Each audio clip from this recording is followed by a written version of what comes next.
It's time for the Ella Johnson Show.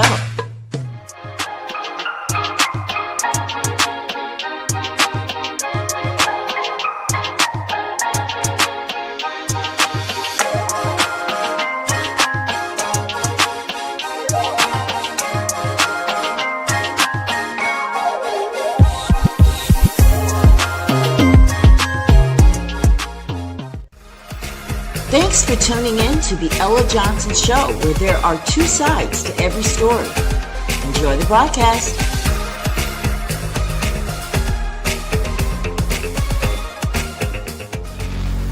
Stay tuned. Hello, everyone, and welcome to the Ella Johnson Show. I am so very excited to be here. Listen, it's been a minute, right, guys? Listen, y'all know I've been traveling. I've been in Monroeville 2 weekends in a row for the homecoming, for the wedding. Y'all saw it, but I am back. It's time for us to bring more quality shows to you. Thank you so much for tuning in. If you're watching from Facebook, do me a favor and share the broadcast. Today's broadcast, I know, is something that's going to bless your socks off. Okay.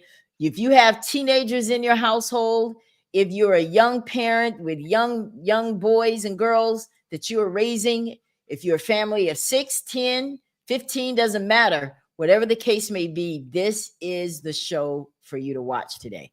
So I'm excited that we're here live and we're going to bring this show to you today. And as you can tell, I have my friend here, Emmanuel Scott, with me today. I think it's been a minute since we've been trying to get this done, right, Emmanuel, for us to have this show. Yes, ma'am. Listen, God is always in the details, and I am just so excited that you're here with us today. I want to say this, though.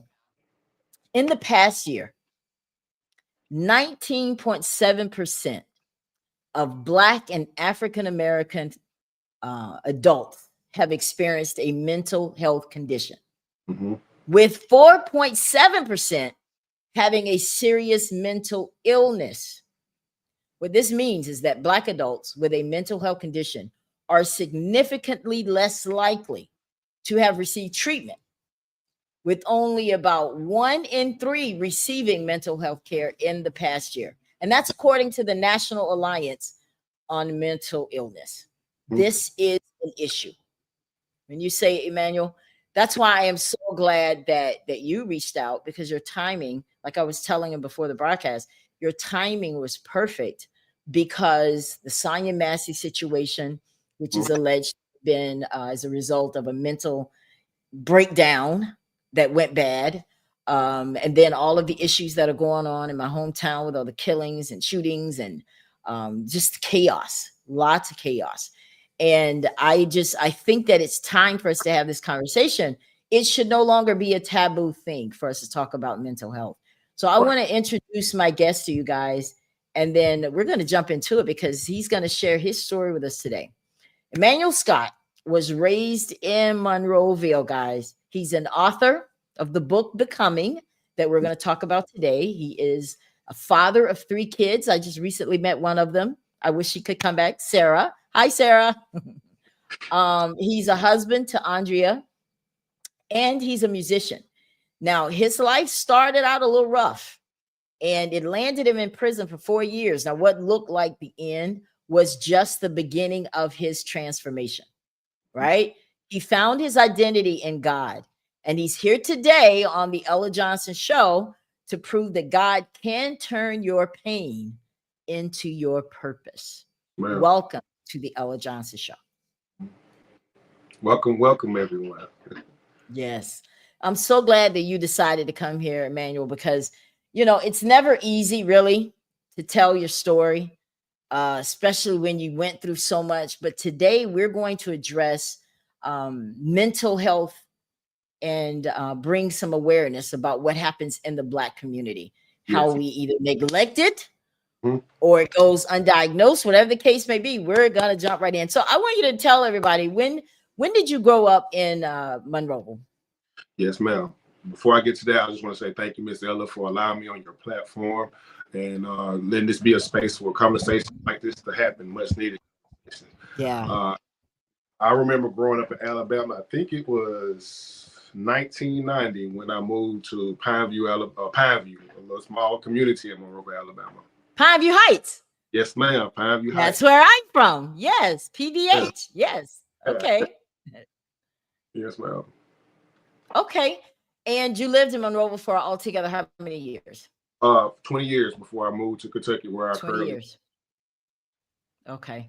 And so tell me, what year did you graduate from high school there? What class were you in? I'm the class of 05. 05. Oh, really? Oh my gosh. By 2005, so tell I was already here. Well, Yeah. that's good. That's good. Now you mentioned to me that you were born into chaos. Mm-hmm. And I hate to say it, but that's not uncommon in our community. Describe what your chaos was like in your community. Yeah, chaos is anything that's dysfunctional. You know, chaos for me in my formative years and years that was important. I was raised in the gambling house, in the bootleg house. You know, full of card games, loud music, cussing, you know, listening to Lenny Williams. Before I knew ABCs, I knew how to pour a dollar shot. So, you know, that's the kind of environment I was in. Yes, ma'am. Oh, wow. Well, now I do like Lenny Williams. I do like Lenny Williams. Now, just saying. You know, right. But I get it. The bootlegging, that was something that was very common as well. Because I had dealings with that as well. So you learned how to pour shots to sell them. Yes. Yes, wow. man. I knew $1 shot glass, the $2 shot glass looked like. Hand me money. I mean, that's the right glass. Yeah. But you managed to graduate though. Did you have good grades when you were in school? I started out having good grades, but by the time I got in high school, which we'll get into later, I started, you know, making bad grades and bad decisions. Yeah. That's not unheard of either. So let's talk about some of those bad decisions, because one of the things that's near and dear to my heart is what's going on in Alabama right now. Right now, it seems like the young people are just running amok, and they have access to guns now because of the law. You know, of course, Alabama, just like Florida, is a red state, and in Alabama, they don't have any restrictions about people having a gun. You don't have a record or whatever, you can have a gun. You have to have a license for it. Crazy. Right. But that's what's going on. So they obviously have a little bit more things, more options than we did or you did growing up there.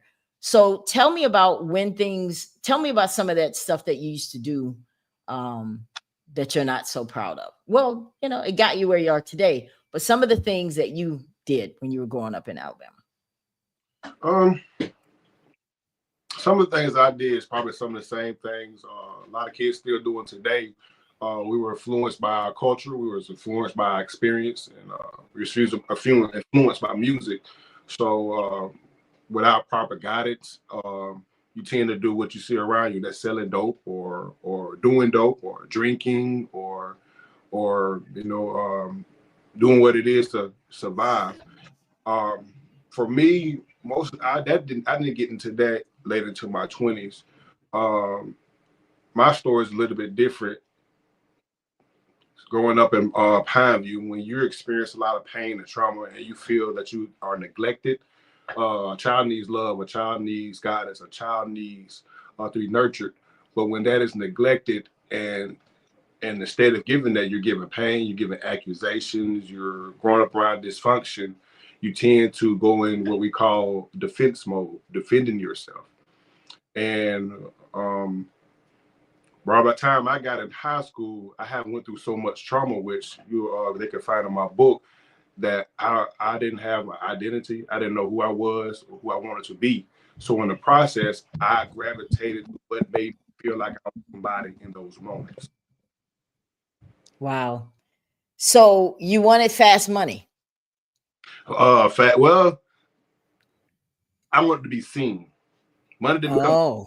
Yeah, it was in high school. You know, I didn't really care about money until I had a son, and then that became important. But in high school, I just wanted to be seen. Wanted to be seen. Wanted to be liked it. So did you grow up in the type of family where, okay, did you go to church? And if so, where did you attend church in Monroe? Church. Well, I didn't per se go to church, but when I did go to church, my first experience with church was Bethel Baptist Church down there in Clausdale. Okay. Where I got the calling of Christ on my life. I was chasing the girl that used to have the Wednesday night Bible potlucks where the van used to Oh come yeah. pick up everybody. And this girl Yeah.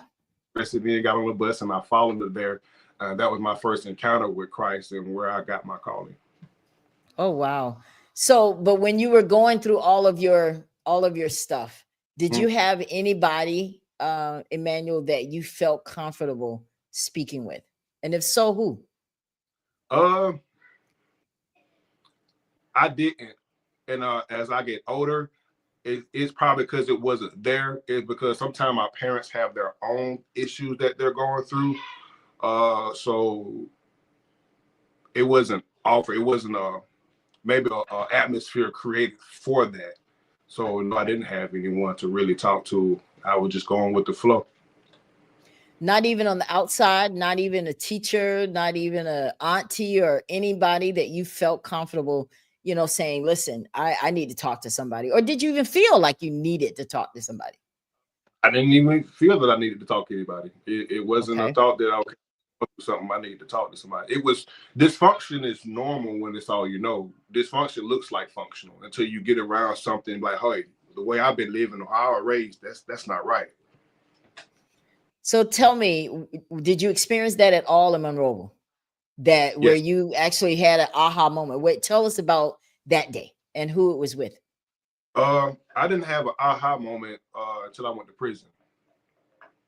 Okay. Yes, We'll get when to that one then. We'll get to that. I yeah, want to still address Monroeville. So when did you, so you left Monroeville when you were 23 years old, because you were there 20 yes. years, right? So what made you leave? What prompted you to get out of there? It was kind of a divine intervention. After the divorce of my parents, my mother got a Vanity Fair closed down there, and God blessed her with a job up here in Kentucky at Fruit of the Loom, and I just went with her. My wife at the time, me and her had a bad breakup, and I just chose to go with my mother because I would have had nowhere else to go. So you got married young. Yes, at 19 years old. Okay. What prompted that? Was this like what caused you to get married so young? Kind of core horse, and it was the right thing to do. Okay. Yeah. Okay. All right. So now you've left Monroeville and you moved to Kentucky with mom. Mm-hmm. But you said prior to leaving Monroeville, that's where you realized it was a call in your life. And Yes. You went to Bethel and saw that. Who was preaching that day? What were they preaching about? And how did it affect you? I can't remember the name, but on the first time I heard my calling, I was around 13. And we went to a potluck and they was going around. I can't remember. I wish I could remember the name, but they was going around teaching us about the trees and about the plants. And the question was, who created all of this? God. And everybody was yelling, God. And then I was interested in who was God's first time I really heard about God. And it's like, it's hard to explain. It's like I was so intrigued more than the other kids. When they was off doing their things, I really wanted to walk with this person. I think it was Mr. Prier, if I'm not mistaken. Wanted to know more about this guy they were talking about. And all that day for the next few days, I was wondering, who is this God? And then there were things, that was the first time I encountered God. And then at 19 years old, I would like to add, I was dating this young lady, and she wanted me to meet her mom. Her mom was bedridden because she was sick. And we were walking down the hallway. Before I can go through the door, she said, stop right there. So now I'm like, what's going on? She said, come in here, young man. And she said, God has an anointing on your life. She said, I don't know what I'm going to do with you, but you need to follow Christ and get your life right, because he's going to do something through you. Now that made an impact on me. That didn't come back to me later on in life, because that day I was like, okay, what's she talking about? Let's go, y'all. Let's leave. Oh, wow. So I like that, because along the way you've been getting inklings of, okay, maybe there is something more.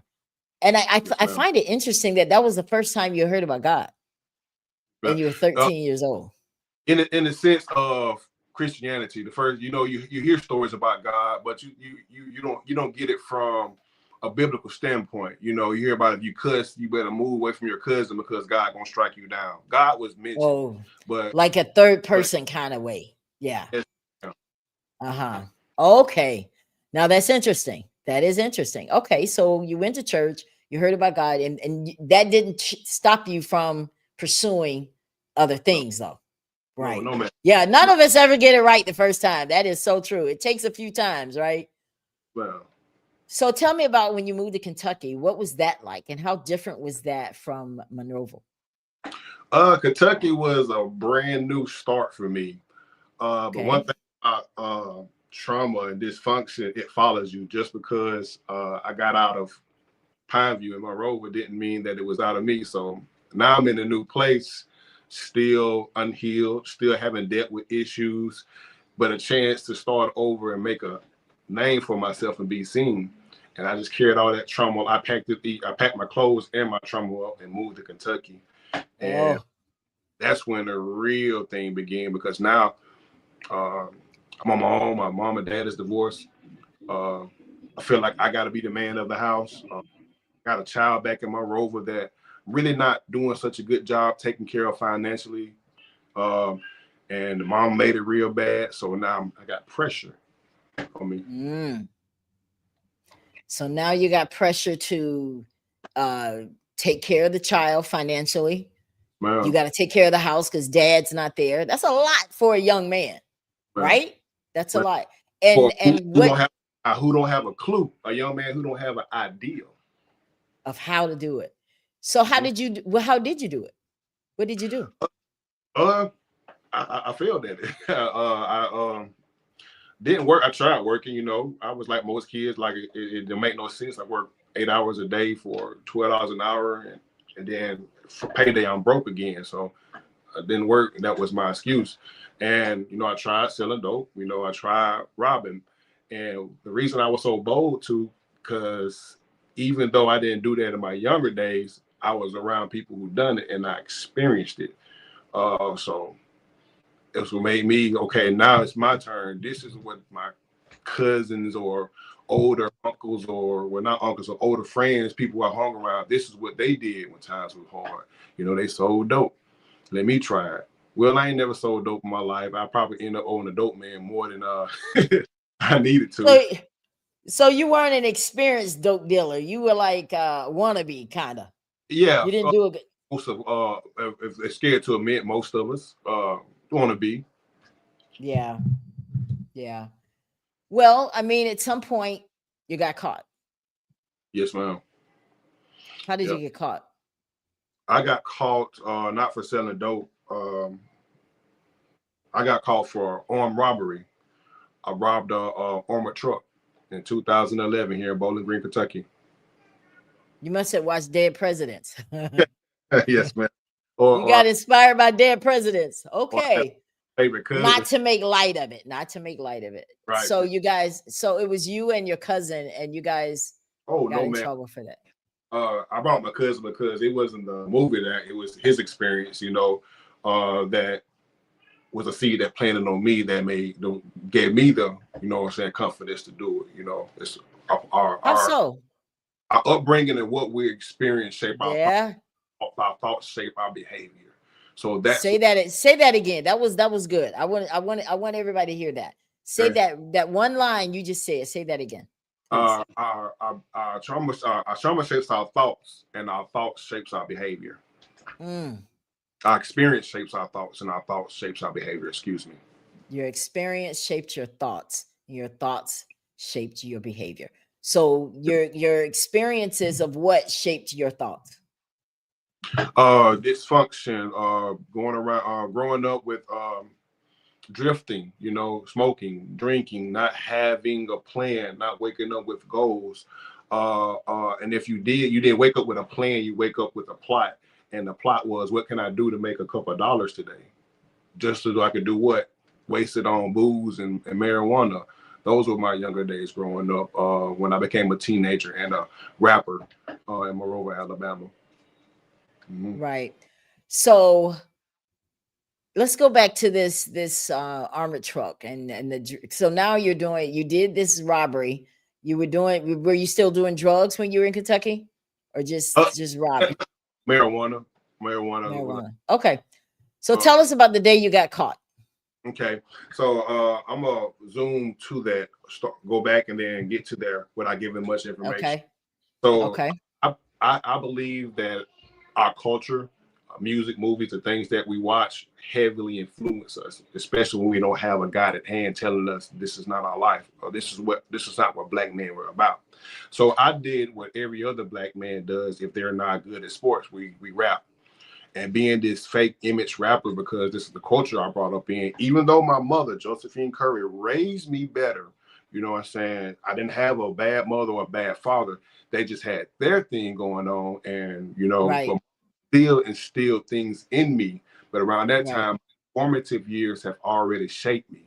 You know, it's too late to hear all that because now I'm out here doing my own things she didn't know I was doing. So I don't want to say that I have a great mother. Now I'm in Bowling Green, a rapper, rapping about robbing. I ain't never robbed nobody in my life, heard stories about it, but didn't have the guts. And there's a section in my book where I rapped my way into prison. There's power of life and death in the tongue, and those who love it eat Yes. of. And I really Yes. speak out your mouth, you're manifest. It's in the Bible. So I was rapping about robbery. This guy who I was my co-defendant, who was really about that life, pulled me to the side and asked me, was I about that life? Knowing I'm not about that life, but wanting to not be a punk and seem like I'm hard from the street, I said I was about that life. Fast forward, we end up doing 2 robberies, one at the gas station of his way of testing me. The second one was an armored truck. But before robbing the armored truck, we were going to do a bank. And I was sitting in that car and I came to myself, what are you doing? Yes. You is going to make the worst decision of your life.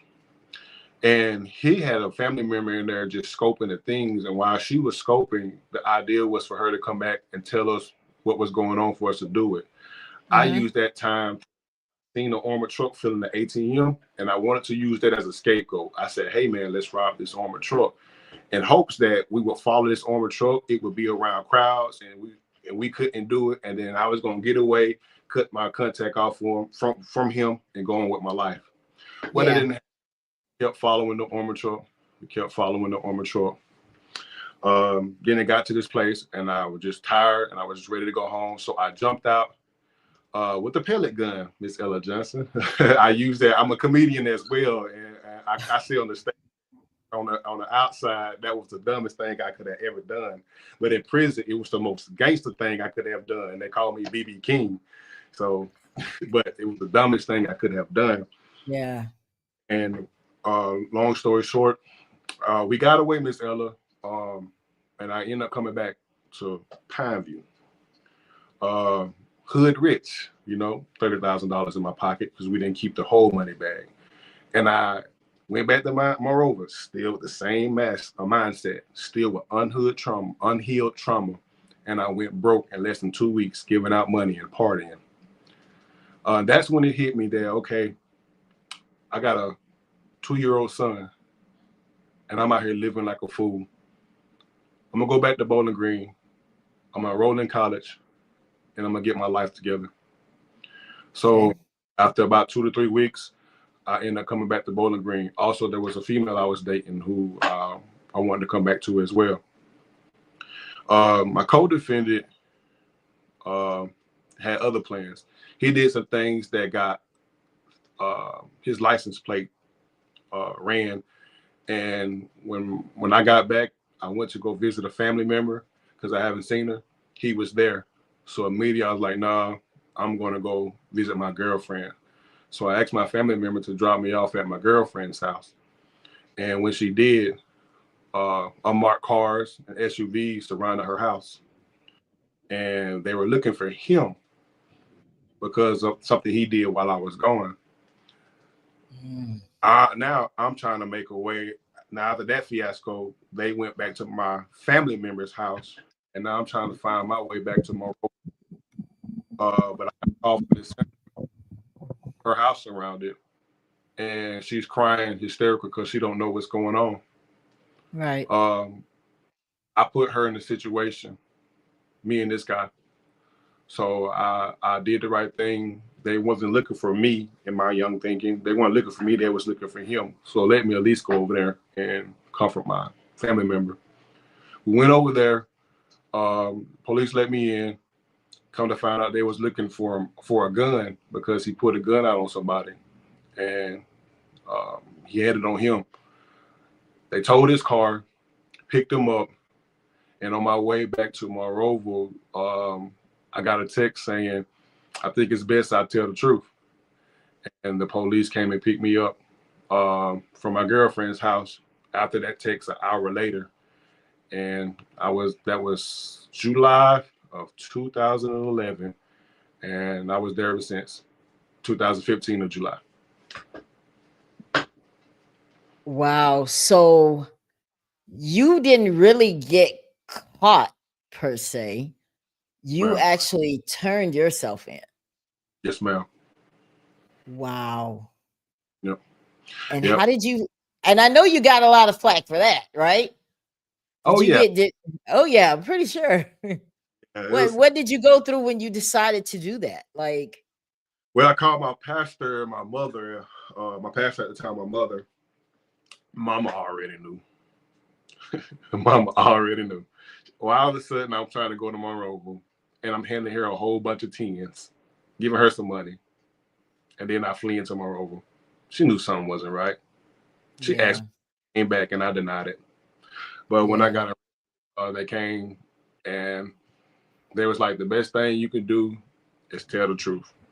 Now, most people will be like, why you didn't deny it, especially Miss Ella, after my co-defendant was found incompetent to stand trial again, because this was his second time getting arrested. He was the only witness against me. So if I would have kept my mouth closed when he got found incompetent to stand trial, possibly a case dismissed with me. But my mother and pastor was like, I think it's best you tell the truth. And that's what I did. wow. And you got 4 years. I got 20 years. This is crazy. This is a testimony to God. The first time in my arraignment, I was facing 45 years, with 40 years at 85%, basically life. And the second hearing, they offered me 20 years at 85%, which means I would do 85% of 20 years until I have a chance to see the parole board. Then after my co-defendant got found incompetent to stand trial, the court showed me mercy, offering me 10 years at 85%. Or 20 years at 20%, which is 4 years to the parole board. I didn't know what to do. The inmates in the back in the holding areas like, man, take that 10 at 85, because if you do 8 years and they flop you, you probably got just a few more months and you can get out and don't have to worry about parole. Or if you do make it, you just got a few months on parole. But if you got 20 years at 20%, I had a high profile crime, and there was an opportunity they could have kept flopping me, and I ended up doing 17 years. But my mother came to the back after a request. She said, I want you to take the 20 at 20, and we're going to pray that God lets you home after 4 years. Oh, what? Yes, ma'am. Oh my God. Now that's different. Yes, ma'am. That changes the game. And you realized that it was nobody but God. Yes. Yes. And I think it's because you were honest. And I think that was God's way of honoring you. So let's talk about, yeah, go ahead. No, I was saying sometimes God has to sit us down to get our attention. He has to take us away from things to talk to us. That was my in a belly of the whale experience. And it's not like he doesn't speak to us. We just ignore him. Like people that are watching this broadcast, you're listening to his story and you see yourself in so many ways in this. I'm telling you, it's those little moments, you know, that God is speaking to you. When you say, I don't know what made me do that. I hear that all the time. Exactly. I'm just saying, you know, sometimes we got to shut off the noise. Yes. We fill our heads with so much of this social media stuff that we can't hear God when he's speaking. And somehow we magically hear him when we go to prison, right? So tell me what I'm sorry, you I didn't hear that part. What'd you say? I'm sorry. Or our rock bottom. Sometimes it takes our rock bottom moment for us. Yeah. That's the blessedness of brokenness. So when you were in prison, what did you hear God say? What kinds of things was he saying to you? Well, when I went, the first day when I was in prison, actually the first day of jail, when they called my inmate, when they called my number, I wasn't even Mr. Scott number. I was a 6-digit number, and they called me to the pod, which was the place where the guard is. And the first thing hit my mind, I popped up. Mama done saved me again. She done came and got me out of another situation. But when I got to the pod, it was boxers, socks, a thermal, and a Bible. And that's when it hit me. I'm gonna be here for a while. So I took my Bible into the cell and I began reading the Bible, Miss Ella. And through that course of me reading the Bible, which I think is a blessing, I have nothing against churches out here. I pray the churches will continue to heal so they can do God's work. But I say this carefully, I wasn't indoctrinated. It was just me and the Word of God. No Baptist, no Pentecostal, no Apostolic. Just me and God's words. And what God's word did to me first, it revealed Jesus Christ. Then it revealed my identity in Jesus Christ. And that's when God began to change me. That's interesting. I've never been to prison, so I didn't know that they equip you with they give you the Bible. Like they gave you. Why do you think that's one of the items they give you? No, it was from Mama. She didn't say me. She gave me a Bible. She dropped off some socks, some boxers. It came from her. Okay. Because she knew that this is the only way, son. Yes, ma'am. That's not something and I've never been in prison, so you help me out with this. That's not something that you can do in the natural.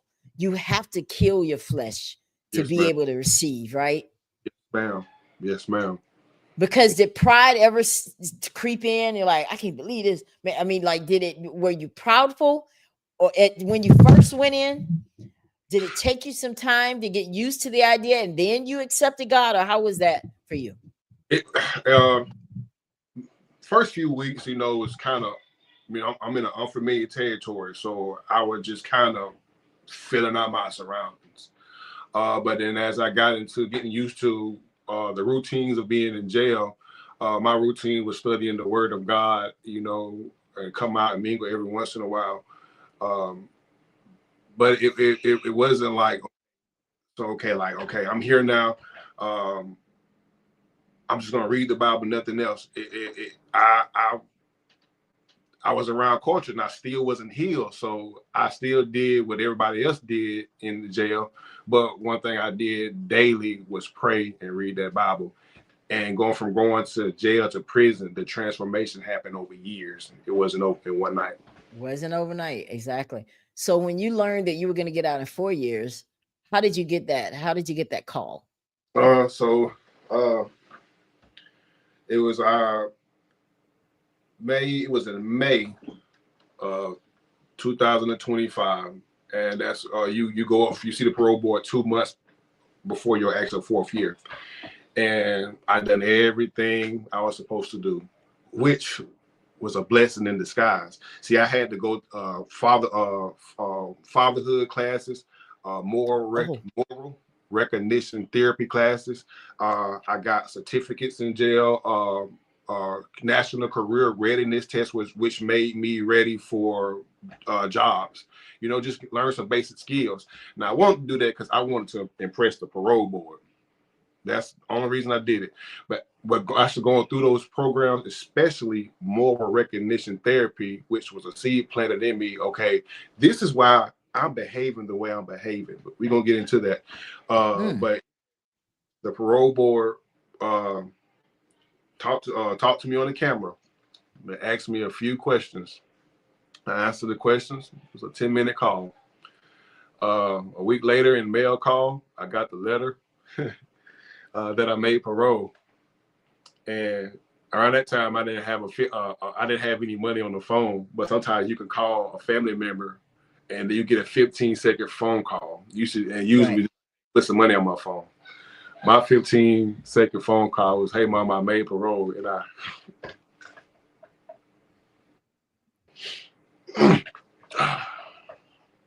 To God be the glory. I remember hearing my mama yelling, "Thank you, Jesus! Thank you, Jesus!" Yep. Wow. So in that moment, like what were you feeling? I was ready. I thought I was ready. I was ready to get out, but I thought I was ready for the world. But I was definitely ready to get out. I found my calling to preach in prison, and I was a part of the inmate Bible study led program. I had mentors in prison. I just surrounded myself around God and God's people, and I was just ready to get out with this new identity, with this new zeal for a second chance. Oh wow. So when you got out, did you do right? I did right for the most part, as far as, and I never went back. I kept a job. I started out Taco Bell, making $7.50 an hour, and I stuck it out. I didn't care how hard it was, because in prison I was picking up dead animals and waste on side of the road for $5 a day, so I can do the $7.50 an hour job. Okay. And you didn't have any further incidents, right? After that? No, ma'am. I wasn't perfect, but I didn't do anything criminal. That's good. I wasn't really supposed to be in there in the first place. It's just because I do what a lot of other kids do. We are influenced and we make bad decisions. Unfortunately, because of favor, God allowed me a second chance. Yes. Kids coming in there at 19 years old. They was locked up as a juvenile, and then they came over to the jail when they became of age, and they had crimes and cases where they're never going to get out, all because they made a bad decision. And that was when the first purpose came to me, that when God gave me another chance, I want to create programs. I want to do something that can help influence these kids. Because you don't have to be the rapper or the dope dealer or whatever you influence. You could be a doctor. You could be a lawyer. You can be a plumber. You could be an electrician. They just need to be shown different in order to do different. And I know I probably not save everybody, but there has to be programs for these kids. So I'm glad you brought that up, because I was just recently in a conversation on Facebook about the guns and the killing in Monroeville. And you and I talked a little bit about this before the broadcast. We have a situation where we have a bunch of kids. There's not really a lot to do in Monroeville. There's the options for having good jobs. Vanity Fair left, you know that, because your mom, that's what caused your mom to leave. And a lot of other companies are shutting down. Like you just got Walmart. And of course, because they're franchised the way they are, they obviously have restrictions against records and stuff like that. So you really need some of these mom and pops to hire people, but they don't have a whole lot. Or it's, nepotism is real, because they're hiring their cousins and brothers and aunts and uncles and stuff to work in the stores. So that leaves them to resort to a life of crime. Yes. There's a lot of killing going on. These are young people. Okay. I want you to tell me what you think when you hear that. I think it's trauma, unhealed trauma. Okay. And until we address the root, all we're going to do is keep on putting Band-Aids on the scabs that they continue to scratch off. I'm so glad you said that. I talked about that Band-Aid. That's what we good at. As long as we don't see it, we feel like it's okay. But when it's in our back door, because and this is what I want people to think about. Let's say you got cut, you got an injury. Obviously, we know you got to put some medicine on it, Put the Band-Aid over it so it can heal. In the natural, that looks good. Now you can take that Band-Aid off and it's brought that skin back together. And all you have now is just a scar, which is proof that you were hurt. Okay. Just a scar. That scar is not bleeding. It's not causing any current damage, but it's just a reminder that there was some hurt there at one time. Now in life, what's really happening to us is we go through trauma. We go to church every Sunday. That's a Band-Aid. Well, I'm in church. As long as I'm under this covering, I'm going to be all right. But then something will happen. We go out in the real world and we're challenged with something. And now that Band-Aid comes off and that wound is open again. Yes, ma'am. So I think that we're in a Band-Aid society and then we're getting triggered. Yes, whether ma'am. It's that multi-generational trauma we talked about, historical, or any of those kinds of things. I think that's what's creating this. So let's talk about that Band-Aid. Let's talk about the Band-Aid, and then let's talk about how we're being exposed when that Band-Aid comes off. What do you think in the Black community we're using as the Band-Aid besides, well, I'm just gonna go to church every Sunday? Anything to cover up or numb our emotions or our pain. For some, it may look like drugs and alcohol. For some, it may look like going to church, but say this carefully, because I pray for church. I pray God will revive our churches. But sometimes we are stuck in that slavery mentality where there was a point where the community did go to church and they sung praise and they was waiting on deliverance. So that was a time for that.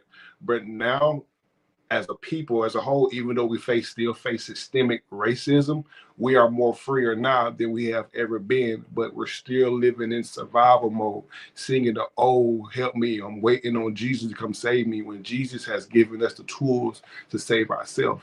But it starts with healing. I'm so glad you said that. Starts with healing. So when someone says, well, it's not my problem, it starts at home. Let them get their healing from home. But then what happens if home is hurting? You grew up in chaos. Yes, right. And it's kind of, that's where it's right. It does start at home, but we have to heal home if we want healed children's. And Frederick Douglass said itself, it's easier to fix a kid than a broken man. And I understand, I'm saying that verbatim, and I understand why he said that. But I feel I serve a God who could change anybody, and not to be the churchy, but until people allow the spirit and the scriptures to, even therapy is so important. Until I went to therapy, even as a minister, I was unhealed. In the pulpit, hope, but I still had some doubts myself. In the pulpit, preaching healing, but secretly still having issues. And it was therapy that helped open my eyes to why I was behaving the way I was behaving, because there was still a little boy and there's still a little girl and someone who has yet to be healed. We didn't get what we needed as a kid and we didn't address it. So we grow up physically, but we never grew up spiritually. And that's what trauma is. It disconnects us from God, and it puts us in a state of survival mode, disconnecting us and not being who God created us to be. It's emotional. Trauma is an imprint left on the mind and the body from someone who has been deeply distressed, and it alters the way we feel, think, and often how we act. And sometimes we don't even know that we're doing that because we have. I want to talk about this because before I came to do the broadcast, I went live on Facebook, and one of my very good friends brought up this particular phrase, and it says post-traumatic slavery syndrome.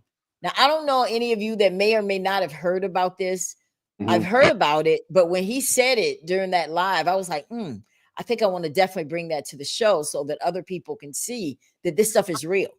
And I brought up the definition. It's a theory describing the multi-generational trauma passed down from the enslavement of Yes. Africans and their descendants, which manifests in a set of adaptive survival behaviors and psychological impacts still felt today. Mm. Symptoms can include difficulty concentrating, feelings of hopelessness, emotional numbing, and heightened suspicion. And the theory suggests that the historical trauma is often exacerbated by contemporary racial oppression and Yes. internalized racism. Hmm. Okay? So this is real. Yes. And I think that this is heightened right now in our country. Yes. And I Yes. think this is why we're not getting the results, Yes, ma'am. because we still need to heal from this stuff. Yes, ma'am. So, what does that look like in modern terms for people that are watching that says, okay, I know you read the definition, but what does that really mean? What does that look like in real time? It means it looks like it means sitting down and being open to change.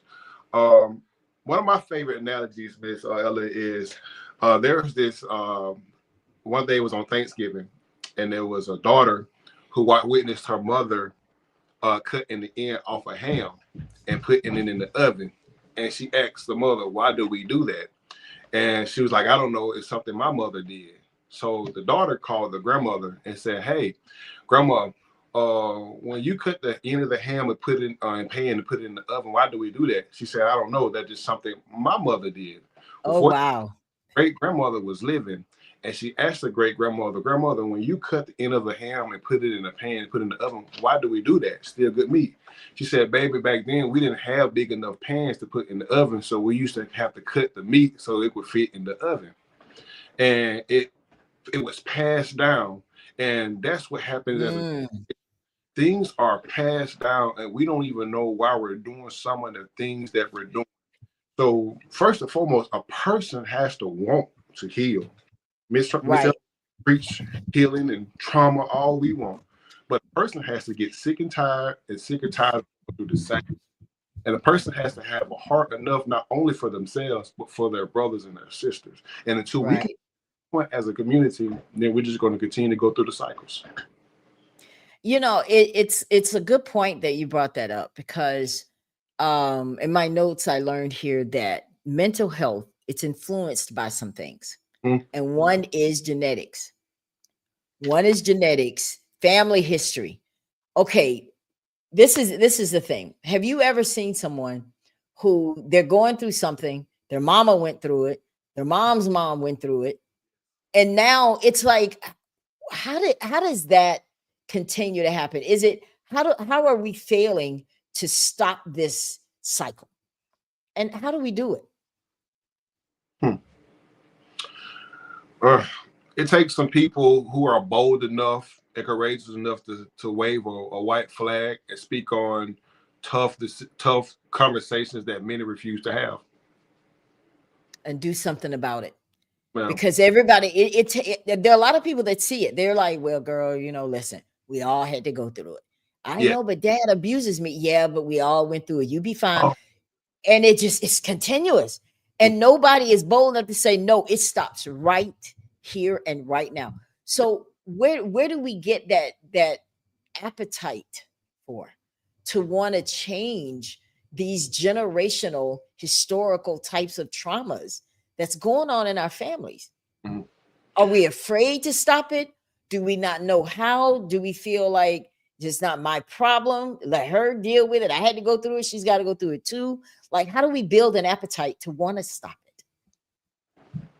Well, I know in the Bible verbatim it says uh, the a word of God can't be heard unless there's a what preacher.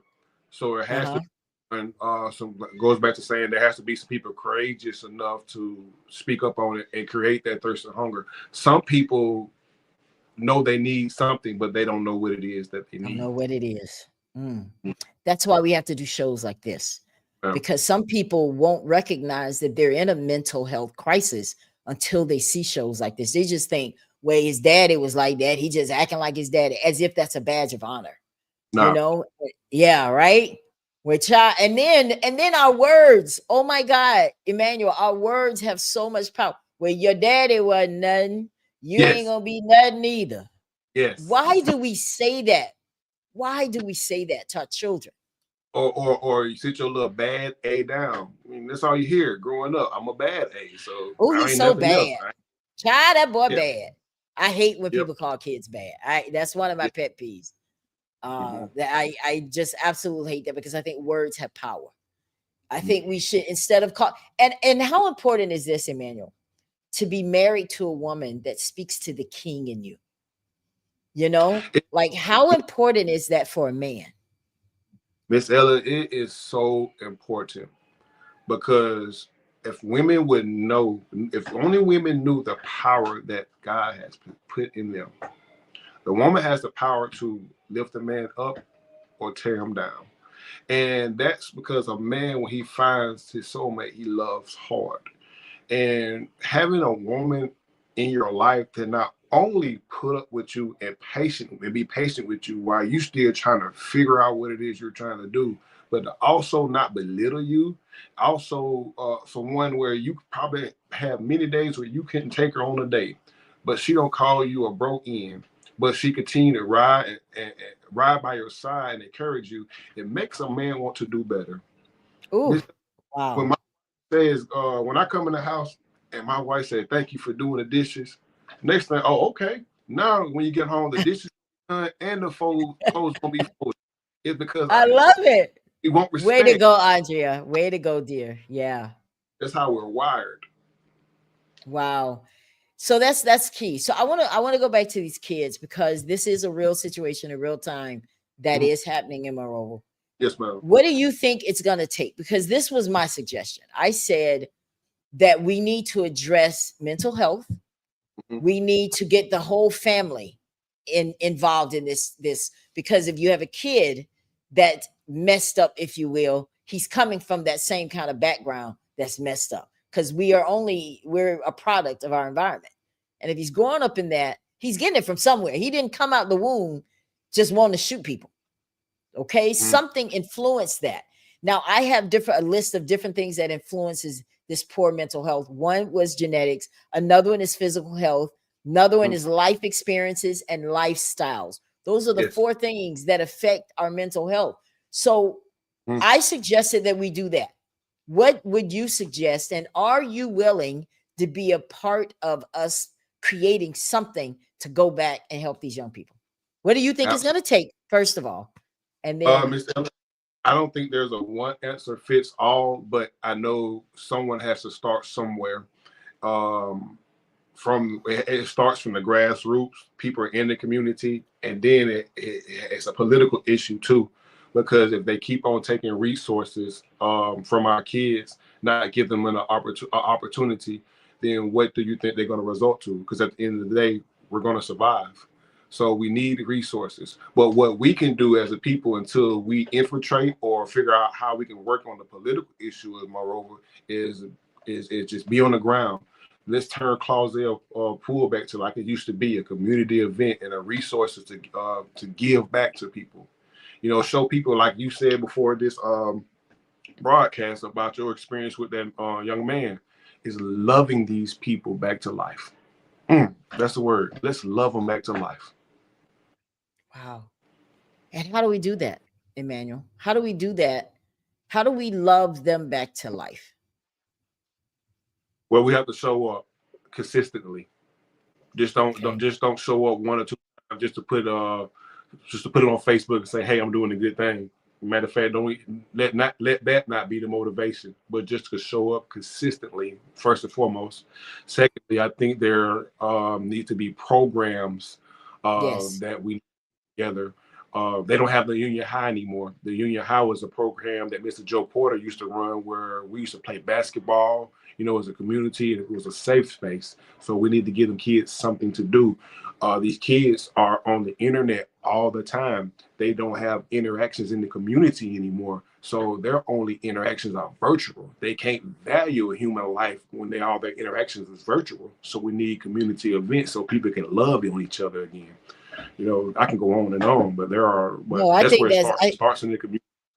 I love that. And I tell you that, and it has to be people that just care And don't say, Yes. well, I don't have, my kids are grown. I ain't getting involved in that. These kids rude now. Yes, the kids can be rude. Yes, the kids are hurting.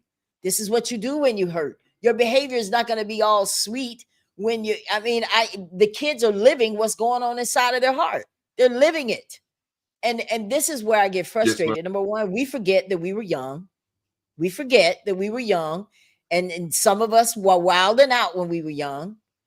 You know, some of it, that's Yes. just like me saying I'm going to judge a young lady because she got pregnant as a teen. I got pregnant as a teen. So what would I Mhm. do? I would speak love into this girl's life. You can do it. Yes. Okay, yes, you Yes. did this. God forgive you. Let's see what we can do now to turn this Mhm. around. You know, or something like that. I mean, we can't, we have to find a way, and we can't just leave it up to the hurting household to do it. Yeah.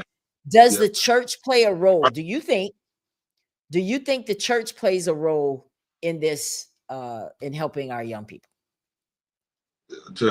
Honestly, I think the church is going to play the most important role. How But so? we have a lot of unhealed people in the churches. Huh? Just because Now say now you got to say that. I'm gonna go real country now. You got to say that one more again.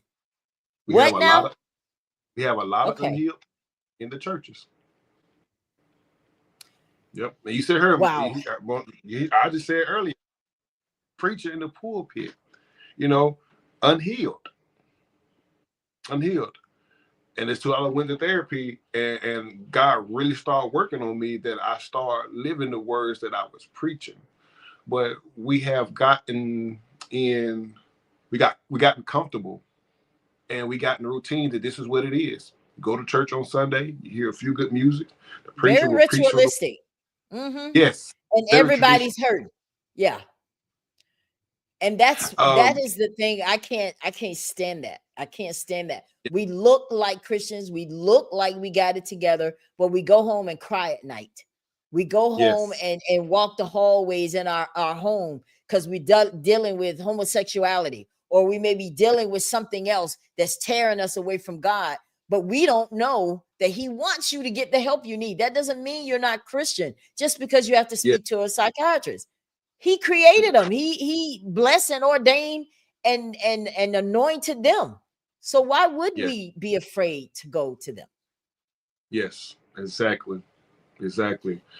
We really have to start taking mental health really serious, or it's only going to get worse and worse. I fear for my kids. I'm telling you. You know, another thing too that I learned with some barriers in my study about this, getting prepared for this show, is that we as the Black community, we have created these barriers to getting mental health. Yes. Okay. Let's talk about those barriers. And y'all know I'm not lying. I can say that I'm guilty of it as well.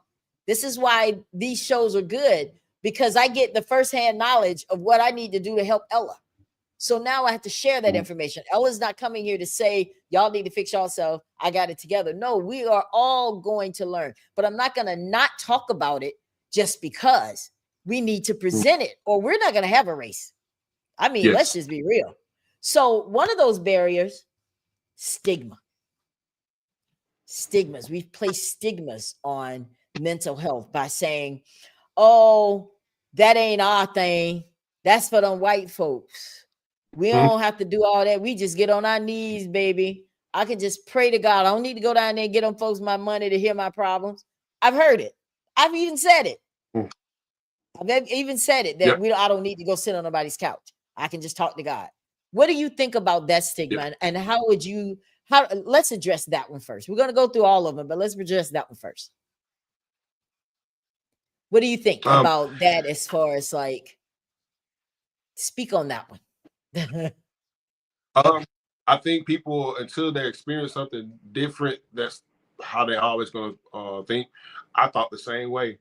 Me It too. was me getting out of Monroe, getting out of that mindset, and getting around something different that was, aha, there's more out here. You know, there's different. There's Wow. really people who care about God. There's really people who care about their mental health. Didn't care about my mental health. Marriage was what made me realize that, okay, you got some issues going on. And then when my wife sought therapy, in the area I'm in, there are a lot of Black therapists and people are really seeking healing. That's what made me seek therapy. Like, okay, it's working for my wife. I used to clean the house up, but a sock's on the floor and my wife would still yell. It's because she had unhealed trauma, and she did it because that's what her mama did. But until when she Oh, recognized that, when I began to see that change, it made me, okay, maybe I need to go seek this therapy. So wow. what we can do is, since people are stuck in Monroeville and they don't have that ability to get out there, we have to bring the light to that dark place. Yes, yes. Speak on it. So when people say, why do y'all care so much? Well, because we've learned a lot. When you leave Monroeville, I'm telling you, it is an awakening because we see, I'm here in Orlando and I see so much different. And I started out going to Tampa first. And I'm like, wow, I was like a fish out of water coming to a different place than Monroeville. And I thought, wow. And that's why we think differently, because we have a different experience. They don't have that experience. And that's why they still think this way. So that's why we're bringing our solutions. It's not to pick, poke fun. We just love our community, right? And My you and people, I family down. love my people. Exactly, right? And you and I were talking about possibly teaming up to do something. We're going to talk about a lot of that in the broadcast. The second barrier, lack of access to cultural competent providers and insurance coverage. Now, what that means is a lot of times we don't want to talk to white folks. They're not going to understand. They ain't going to understand what it's like to be Black. And you might be right. You might be right. Because there's some things that we may say that we know what we mean, and they may like, oh Lord, Ella's depressed. And Ella could just be acting country because she just don't know it. They may misdiagnose us because they're not familiar with the culture. Now, that doesn't mean that a white psychiatrist won't understand a Black person laying on their couch. I'm not saying that. What I'm saying is these are the barriers that some people have posed as why they don't get it. That's one of them, because of their lack of thinking that the therapist won't understand where they're coming from. That's the reason I'm pushing for the church. People will go to the church before they'll go to a psychiatrist. So if the church is going to be an open arm and an open place and a safe place for people to go, then they need to make sure they have people that are qualified and not people that are still healing themselves.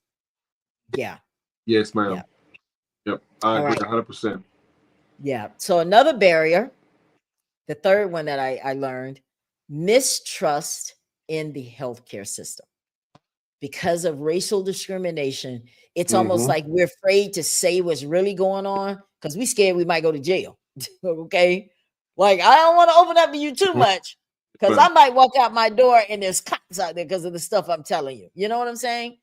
And that's how do we get overcome these barriers, Emmanuel? What do you think?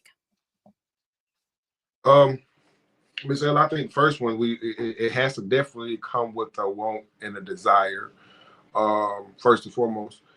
And it took me a long time because my therapist called me out at first. He knew I was bull jiving around because I was scared to share some of my deepest, darkest secrets and things that I felt that my therapist would judge me on.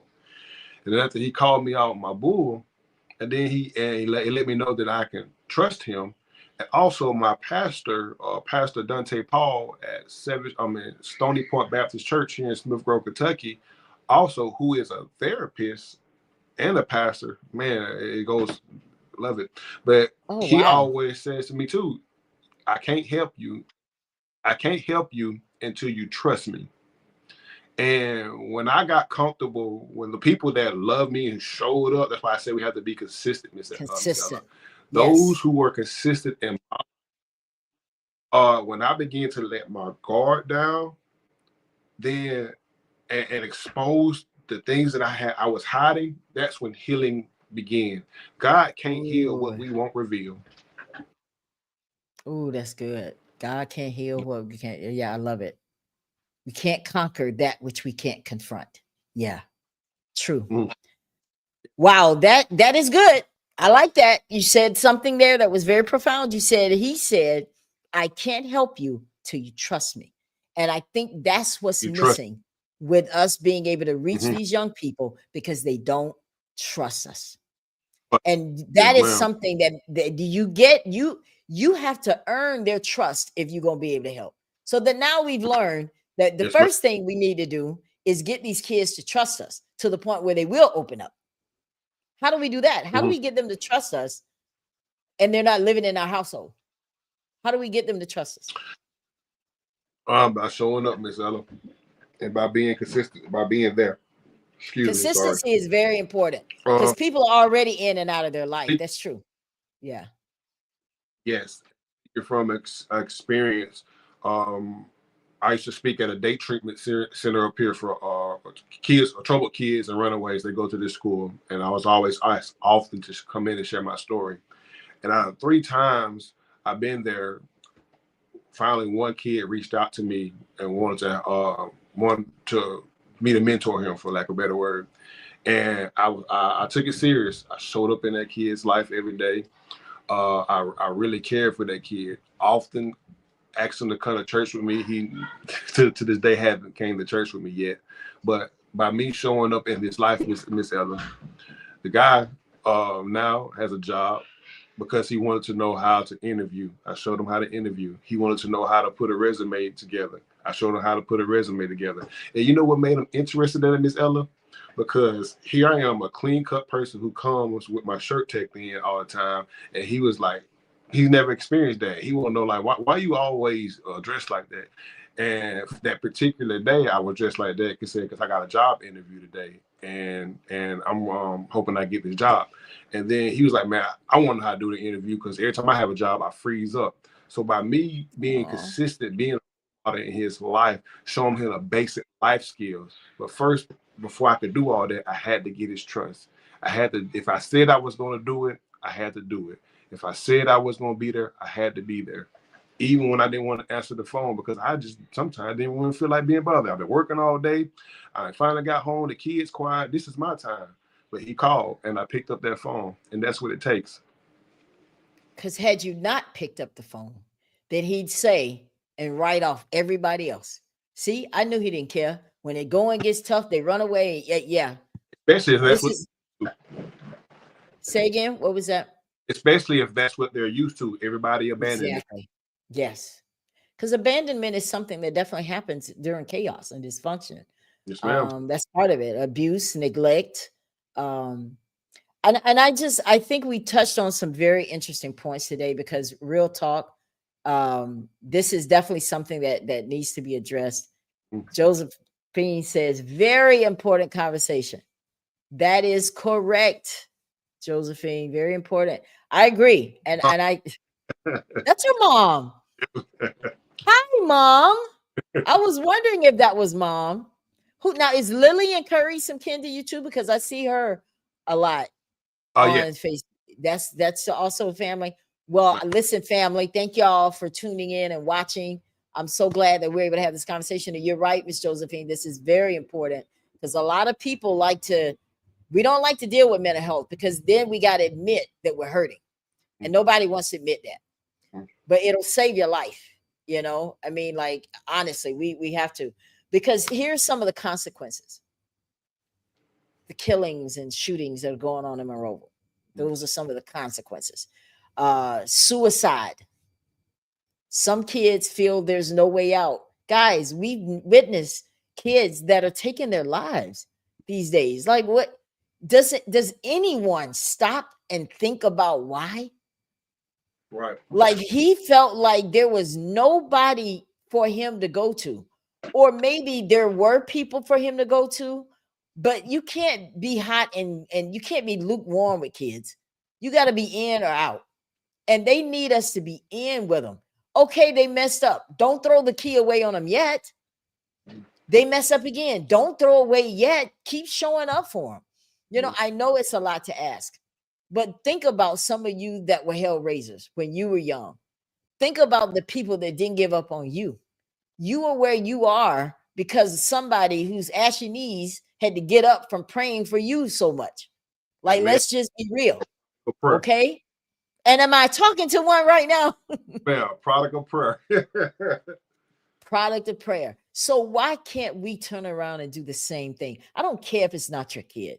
I don't care. That's a lame excuse. I don't care if it's not your kid. I don't care if you don't know. I don't care. None of that matters because God called us to certain things. Yes, We ma'am. gotta look out for each other, guys. We have to. There can be no reasons why we can't. Everybody's not going to do the same thing. This is a start. This is how I help bringing up the conversation. Then we're going to follow it up by going to Monroeville and we're going to do something about it. But we need the community because you guys are the ones that are there. These are your kids as well, you know, and some of them, they really are your biological kids. Even if your kid has gotten in trouble and he's in jail right now, there is still hope for him. Don't give up on him. Don't give up on it. I remember, and I was telling Emmanuel about this, that when we had the show talking about the shooting in Monroeville, and, you know, I don't know if you guys that watched that show remember at the end of that broadcast, God put it on my heart to speak to the killer, the young man who took the young man's life. We love to talk about, oh, the killing. Let's talk about the victim. They died, and it's such a shame. These kids need to get it together. But no one likes to address the one who did it. It means he's hurting too. And God doesn't love that one that got killed any more than he loves the one that did the killing. Yes. And that's the part we miss. And that's why it continues. Mm-hmm. So at some point we gotta stop. Other consequences, chronic health problems. Yes. Yeah. Mm-hmm. Mental health can affect your body. It can affect. How so, Emmanuel? How so? Well, one thing I learned in therapy is why therapy, especially, is important for Black men who die at a higher rate for cardiovascular diseases, is because anger, frustration, mental health, when we don't release, it chemically just our body, and it releases our brain, or it releases things that are hormones that raise our blood pressure, things that raise our heart rate. Yeah. I learned that. When I learned that, I really got my mental health together, because it's just crazy how our mind affects our body. Wow. You guys hear that? So I think a lot of it has to do with the stuff that we watch and the stuff that we put in our spirit. I think we've allowed too much mess to get in our spirit. Yes. Especially desensitizing everything. For me, I think it's a weapon and a tool of the enemy. He's so, of course, because he knows that his time is up. So he's using everything at his disposal to keep that filth in us. And until we get to the point to where we're disciplined enough to fast and pray, say we have to stay away from it, but balance it. Or just, if you can't stay away from it, stay away from it. But find a balance and pray and fast to get away from that stuff. Because at the end of the day, we are creatures of habit. And what we put in us is what will come out of us. Say it. Say it. And I want us to really, because I listened to, I'm not sure if it was Creflo or somebody, it could have been Fred Price. I don't know, but many, many, many years ago. And I like the analogy they used. They said, our eyes and our ears are the gateways to our soul. Oh, yes. What we see and what we hear, it gets down in our heart and then it comes out on our mouth. And y'all know words have power. It's the stuff we see that all this mess we keep allowing, all this generational stuff. Well, that's what my mama told me, that your daddy wasn't no good. You ain't gonna be nothing either. I heard my mama say that to me. So I'm gonna say, so you're gonna say it to your child? So either you think it's good to say and you just want to repeat it, or you don't know how to stop repeating it. And I like the story you gave about how the young lady was saying, why do you cut off the ham? And then she went to the person, why do you cut? She kept going down, because a lot of stuff we're doing is learned. It was taught that way. Yes. But at what point do we realize we need to stop cutting off the ham? At what point do we say, that don't make no sense? Yeah. That don't make no sense. Like when we just carelessly say words like, I believe it when I see it. Stuff like that. It's like, let's stop for a moment and think about some of this stuff we're doing and see, is it building us or breaking us down? Yes. Right? Yeah. Yes. So I'm glad that we're able to have this conversation. Now I want to get into how we improve our mental health, and then we're going to talk about your book. Okay. Okay.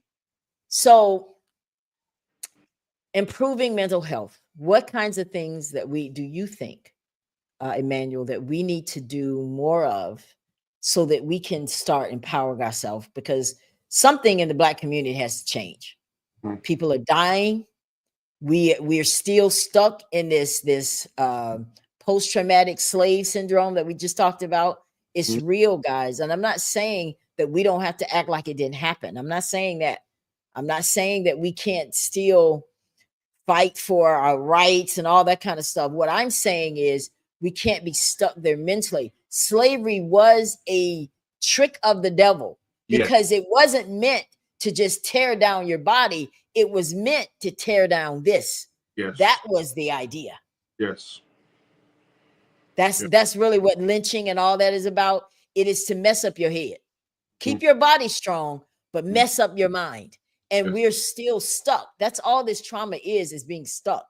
We need to figure out how to free ourselves. Now, I'm not saying we can do it without God because we're going to need him, but there are other things we can do too. Number one, manage stress. Yes. What advice do you give, Emmanuel, on teaching people how to manage the stress? Because we all have it.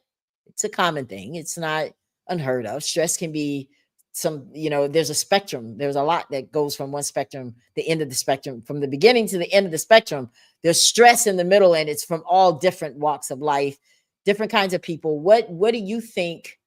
How do we manage stress better, Emmanuel? I would say awareness. Okay. Awareness. When you have awareness of your triggers, a lot of stress comes from triggers. What triggered this outburst? What triggered this feeling? And when you are aware of it, then you can learn how to properly move forward. For how can I say this?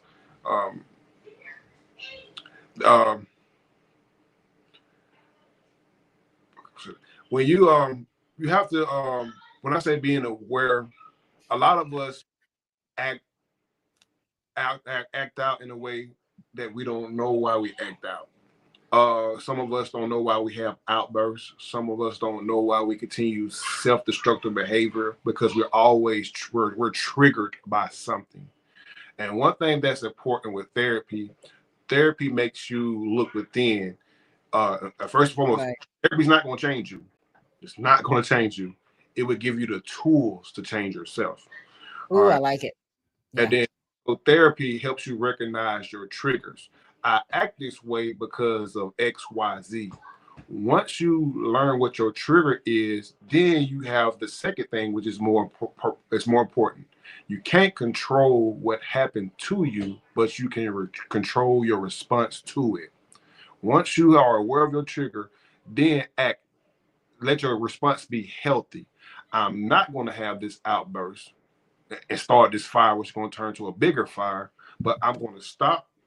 If you got to write it down, if that's what it takes to help process it, write it down. But whatever exercise you use to first aware and then act on it, that will be the ways that we can manage it. Be aware of it and then act. Not respond. What am I looking for? Your responses need to be very healthy, a healthy response. Right. Numbing the pain with that liquor or that alcohol, go jogging, go exercising. It is proven that the same endorphins that we get that are released in our mind for smoking that joint or drinking that booze, the same endorphins are released in the mind, those feel good hormones when we work out, take a walk, or go lift some weights. Yeah, that's a good idea. That's a good idea. Managing the stress. Yeah. And I think that we do try to self-medicate a lot. Mm-hmm. That's okay. We do try to self-medicate thinking, because when you wake up, it's still going to be there. Yep. I think that walking is one way I do it. Like I come home and I go around the block a few times. Hobbies. Yeah. Hobbies. Writing is one way I do it. I'll watch true stories. I love watching true stories. That's one way I manage it. And sometimes I do simple things like just turn off my phone. You know, I wake up and say, okay, y'all not going to worry me today. I'm not, ain't nobody fixing to get to me today. I'm in a moment where it's between me and God. You're not fixing to worry me today. You're not going to worry me today. Sometimes you just got to tell people no. Hello, let's try it. No, I'm not giving you any money. No, I'm not going with you. No, see, it works. Just try it. You know, that's healthy for your mental health. It's no explanation. That's it. That's it. And you know, another thing too, Emmanuel, that's real is I think about the story of Jonah a lot. And I think that Jonah, he brought people into his mess. And that's how people do us. Yes. He brought those people into his mess. God was looking for you. And you running and getting on somebody else's boat. And now they had to pay the price because of your trifling behind. So that's how some people have allowed people to come onto our boat. And now we're getting stuff happening to us that wasn't meant for us. Yes. And all they had to do was do what? Throw Jonah overboard. He even told him, throw me overboard, the storm will cease. Didn't he tell him? Yep. They getting rid of all their cargo and everything they worked hard for because you want to try to help this man. You know why? Because as Christians and as Blacks, we are always worrying about, well, what if he drowns when he jumps? What if we throw him overboard and he drowns? God already had a plan, Emmanuel. He already had a plan for Jonah. Yep. Sometimes when you're holding on to people, you're holding on to people that God's trying to get. You gotta give him God. You gotta give him to God. That's the point here. You gotta give him to God because some of you are going through stuff. It has nothing to do with you. Yes. It's because of the people you've allowed in your household and in your space. Yes. So if you don't learn how to say no and don't learn how to protect your mental health, you're going to be sitting around and paying the price for something that had nothing to do with you. Right? Yes. So women out there in abusive relationships, that's not love. And you are not alone. You have there are resources out there to help you. A lot of women don't want to leave those abusive relationships because they think they're embarrassed. They think they don't have any help, or they just think there's nothing out there for them. But there's resources out there for you. You're not alone. Get that Jonah house. That's it, Jonah. Throw him overboard. But listen, I've enjoyed that conversation. But now I want to talk about your book. Yes, ma'am. When did you decide to write this book?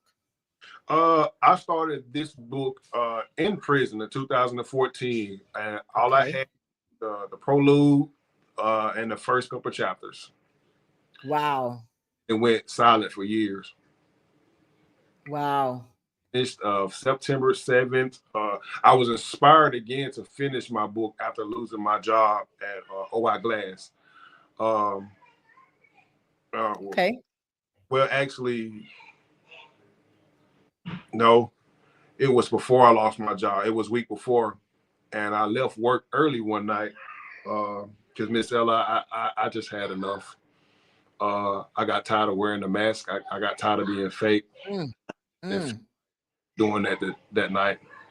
So I drove home and I sat in the parking lot and I told God, I said, I want you to reveal yourself to me right now or it's over. I'm not doing this anymore. I'm tired of wearing the mask. I'm tired of faking and fronting. I'm tired of going through what I'm going through. Matter of fact, I don't even know which direction I want to go. My marriage is in shambles and my life is in shambles. You know, show yourself to me right now or it's over. And Miss Ella, I began to sob uncontrollably. To the point that tears and snot flowing down my face. And the reason I was crying because I started reflecting. Yeah. I started reflecting on my life. And as I reflected on my life, I went into that prayer, not orthodox, a real conversation with God. Show me you. Now, oh Father, where are you? I need yeah. Yeah. In the midst of tears, I seen all the trauma. all the pain, all the hurt that happened to me, all the stuff that I caused myself because of my own decisions. And he showed me he was there the whole time. Ooh. And it was that night that I had an encounter with Jesus again. And when he showed me that he's always been with me, and he showed me the reason why I've been through what I've been through, I was inspired to finish that book. So I began working on my book again. And then when I lost my job a week later, that was even more motivation. Okay, I need to go and get this done. Yep. And it freed you up to be able to get it done, right? Yes. Oh, yes. So how hard was that? I mean, as you were talking about that, I came up with this question in my mind. Have you ever really thought about suicide? No, ma'am, I haven't. I've never thought about suicide or of harming myself. When I say it was over, I was talking more in the sense that I was going to stop this game of being a preacher and walking and calling myself a Christian, and I was going to go out in the world and do what I thought I was big and bad enough to do. Yes, ma'am. Only reason I have never thought about suicide is because I just always felt that I had a calling on my life, and God created me for something. You knew you weren't done yet. You knew there's something more. Ma'am. Yeah. But it's because I never had the thought of committing suicide. I still didn't value myself enough in my carnal thinking that I still was engaging in self-destructive behavior, which caused my spiritual suicide and was leading to my mental suicide. I was killing myself. Wow. And I love that you were a pastor that recognized that you were being fake. Yes, ma'am. Because some people don't ever recognize it. Either they know it and they would never admit it, but it shows when you look out there in the audience and nobody's joining the church. Okay. Yes. It's difficult for me to accept that, yes, the word is being taught here when you're not building your membership, because if you're preaching good stuff, but that's a whole different show. So now you're writing this book and you finished it. I want you guys to see this. This is like a nice little video that that Emmanuel put together. Oh, yeah, I was down, but now I'm up. I was down, but now I'm up. Yeah, it's all God, this ain't no love. Yeah, I used to be stuck in that mud. Yeah, I was down, but now I'm up. I was down, but now I'm up. Oh, I like that music. I love it. I love it. That's awesome. The title of his book is Becoming. Here, I have a picture. Unmasking Trauma, Unlocking Purpose. That is amazing. I love it. I love the front cover. Taking off that mask. Look at that. That is part of healing. Yeah. That's it. And when you're trying to heal with the mask on, it's not going to work. It's just going to come up later. Yeah. To the core. You have to get to the core. So tell us where people can find this book. You can find this book on Amazon. As of right now, there are future plans to have it distributed in Barnes & Noble, wherever, all the book platforms. That is my prayer. But right now, you can go to Amazon.com, type in Emmanuel Scott, and type in Becoming. Y'all seen the cover, and I'm a beginning artist, so I won't pull up in the algorithm. Or you can also reach out to me on Facebook, e.o.scott, and send me a DM, and I can either send you the link or I can send you a signed copy as well. So guys, I have the link right here. So if you're watching the broadcast, just go into my comments, click on the link right here. It will take you directly to the book. The book is only $15 and it's $9.99 if you want to get the Kindle. I think it's important for us to support our own, right? I love it. I love it. So I've already purchased. I see Grace property there. That's Kim. You know Kim Abney, right? Yes, ma'am. Yeah. Yeah. That's Kim. That's who Grace property is. Kim is doing an amazing thing in Monroeville as well, building homes and beautifying our city in an area that probably nobody would have ever touched. And that's why I'm inspired by stuff like that, because we like to do that with people too. And so he's dealing with it in a sense to create more property value, and a place that was one of the worst sections in Monroeville to now building that section up. And it raises standards. And I like that that Kim and his management team is doing this in Monroeville, because it's raising the standard. And I think that's what we have put by the wayside in our community. We've lowered our standards too low, that we see ourselves as if we're deserving of all this stuff. No, mental health is about how you see yourself. So we're allowing this to happen, Emmanuel. It's because that's how we see ourselves, right? So I think that is great. Tell us about the book. What are we gonna find in the book? My book is a memoir, but it's more than a memoir about my life. I share certain points in my life as a way to I recognize the trauma and how that trauma shaped me and some of my behaviors. So when you read in my book, it's more of a mirror. One thing I know, that we all go through different things, but I know when we share a story, you hear somebody, you know what, I've been through that too, or I didn't think of it like that. So when they read my story and hopefully see themselves in my story, there's also points in my book where there's moments of reflection, and there's a pause for thought that will engage them to not only read my story, see themselves in my story, but pause and think. And then it's followed by a scripture, which why I believe therapy is important, but the word of God is important too. And from each moment in my book where I add the scripture, it's a thought provoke. You'll be provoked into think, and then you'll have a scripture to tie in to meditate on.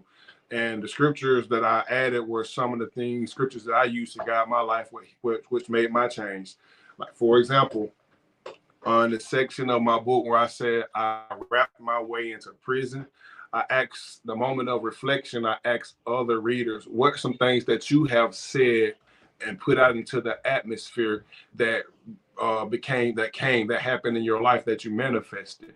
And then the scriptures to lead up is, there's the power of life and death is in the tongue, and those who love it eat the fruit thereof. And then it encourages them to stop speaking death over your life and start speaking life over your life. I love that. I love it, because I think that's a generational historical type thing where we just repeat stuff because it's been told us so many years. I love that. That's one way that we have to do. Now, before we get out of here, I want people that are watching this broadcast, I don't want to take it by chance that everybody is just okay and they're not going through stuff. I did this show so that we can reach people who may or may not be experiencing some type of mental health crisis in their life. It doesn't have to be those obvious things. It could just be something you just never got over. And this is how you'll know you didn't get over it, right, Emmanuel? Is if when you have an opportunity to get back at people, you do it. You know? Yeah. If you haven't forgiven, because I'm going to tell you, healing starts with forgiveness too. I know that's a taboo topic too, because we feel like, oh, I can't forget Miss Sullivan. I can't forgive him. You're cutting yourself out from your own blessings, because you're bad at something they probably forgot about a long time ago. This is what we call managing your stress and protecting your mental health. It's part of being aware and a part of changing your thought process. Absolutely. Forgiveness is not for that other person. It's for you and your mind. Ooh, yes, baby. Holding grudges when that person's living their best life and you mad. Kim says that the tongue can build and destroy. Amen. Listen, the tongue is so powerful. And it's easy to say all this dumb stuff because we think, it's cute. We've always said it. And I keep going back to this one, where you ain't going to be nothing because your daddy wasn't nothing and his daddy wasn't nothing. Your daddy was a pimp and you're going to be a pimp too, right? Yep. I've been around and I've heard people speak like that to their children. And I'm like, ooh. Yes. Ooh. See, I've never had that said to me, so I don't know what it feels like. But just imagine over time that festers in their heart. And now, what did you say earlier? Your experiences shape your behavior. No, your thoughts. Your experiences shape your thoughts, and those thoughts shape your behavior. Wow. Yes, So ma'am. we're wondering why we have so much dysfunction in our community. It goes back to our experiences all the Ma'am. way back. Yeah. I go So extreme side, Miss Ella. I'm so extreme with it that I don't let my kids say. Kids nowadays, when they hear something funny, they don't laugh. They say, "I'm dead." Just the trendy thing. But my kids, oh, you're not dead. You are alive. Stop saying what you hear everybody else saying. What's trending. Speak life over yourself. and you know, it takes time because these are hello there, Sarah. How are you? Mama calling. Oh, you know, listen, I think that you have a great support system. How important is your support system, Emmanuel, for you to keep your mental health strong? Because once it's been damaged and once you're back, you have to keep working at it. It's not something that, okay, it's over, I'm done, I'm good. You have to continue. What is part of that support system that you have that you know can help other people? um, Definitely having a great support system is the most important thing, because I don't care what anybody says. Men, it's okay to be vulnerable. All right. And when you have a support system that where you can show your weakest moments and where you can show your most vulnerable parts, that's when the healing begins. It doesn't mean you're weak. It means that you were releasing something to the atmosphere. You're giving God something that He can heal. And when you have those people in your life that say, okay, pick your head up, King, keep going. Or you have somebody tell you that keep trying, don't stop. It is very important. My support system, I thank God for them. I thank God for my wife, my mother, my church family, and my friends and family who encourage me on a daily basis. Is it okay for men to cry? Uh, Not about everything. No, you have to have a balance. Now, I ain't gonna be crying about everything now, because at the end of the day, I am a king. It's not a masculinity thing, but it is okay for a man to release. Her name is Miss Ella. So tell her hello, and then let me finish this interview, okay? Hello. Hi, Sarah. How are you, dear? Good. Awesome. Awesome. Yeah, Nice to but see you again. it's definitely okay, and more men need to cry, Miss Ella. In my opinion. Yeah, because they're told you a man, man up. Stop being a P, you know, the P word. You're a man, you know, you gotta lead. Stop, you know what I'm saying? And I like how you said it's okay to be vulnerable. Mm-hmm. But then let's pick up and move on, because we do have a job to do. How important is it for the woman to allow the man to lead the household? Does that affect your mental health when you're not allowed to do that, or when someone else? I know that that's not your case, but imagine another man being told, okay, you ain't the man of this house, I make the most money, that kind of stuff. It really does affect our mental, because it wasn't always like that. There was a point in time where I wasn't respected as the head of my household because I wasn't acting like that. And when you got a woman, when you ain't handling your business, a good woman will step up, you know what I'm saying, to make sure things don't fall apart. But she never disrespected me or belittled me. It was me recognizing that she is taking on a role that I was taking on, that mess with my pride when I was thinking from an unhealed lens. Instead of trying to become better, it made me bitter. It made me resentful. But when you're not respected as a man or the head of the household or the leader in your family, it's a pride thing. It messes with our pride. And that's because that's the way God ordained it to be. It's Christ, it's the husband, it's the mother, and the children. But I believe the enemy with these men and women wars that we see all over social media goes back to what we said later. He using the internet as a tool of destruction. Now we got men arguing with the women arguing with the men. The roles have reversed. You got more sassy men, excuse my language, and you got more masculine women. Why? It's because of the lack of unhealed men in our community. And then we blame, I'm sorry, Mr. Ezra, but this is a passionate conversation. Men, we keep blaming the women for being ratchet or loud or disrespectful. You know why? Because we're not in our rightful position. Ooh. When we get with God and we're start being the leaders in the community that we need to be, the woman, because that's where she is wired and created, will naturally fall back into her position. Not that she's lower than us and we are above her, but we are the hunters, we are the builders, we are the providers, and women and women are the nurturers. Now we have that too. We have a nurturing side, and women have a building side. There's no gender roles, but I'm just going to say, without going out on a tangent, once we get back into the position we need to be, the women, I believe, will fall back into the position they need to be when it comes to building a kingdom family and healing our communities. Which is why it's so important, like what you said, that Frederick Douglass said, it's easier to heal a kid than it is to heal a man. Yep. Yeah, a grown man, because men are getting the marriages and they're bringing that stuff to the marriage. Yes. And the women are not understanding, well, why in the world is he going crazy? What is something triggered it? She didn't know that. So not only do we need to deal with mental health now that we're hitched, but I think we should deal with it before we get hitched. Everybody needs to work on their mental health before they go start trying to start families and hooking up with other people. Because you just got, because when you stand at the altar, all your baggage is up there too. Yes. Right? You know? Yep. Wow. What an interesting conversation. It was a conversation. I love it. Marvin did make a comment earlier. He said words mean things. So I think we all agree that words definitely have power. And it looks like, so let's encourage some folks before we get out of here. Let's talk, I want you to address the men first. Let's talk to the men who are heads of their households, but they're secretly crying at night. They don't know where to go. They can't go to the pastor.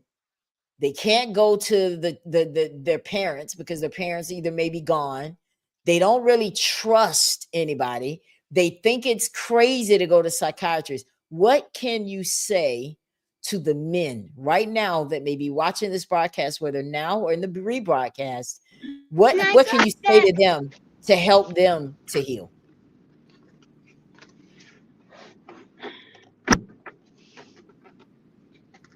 Did I lose you?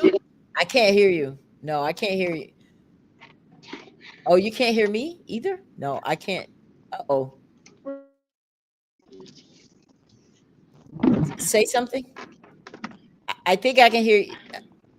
Okay.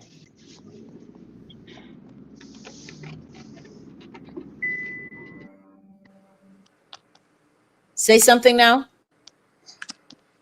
Can you hear me?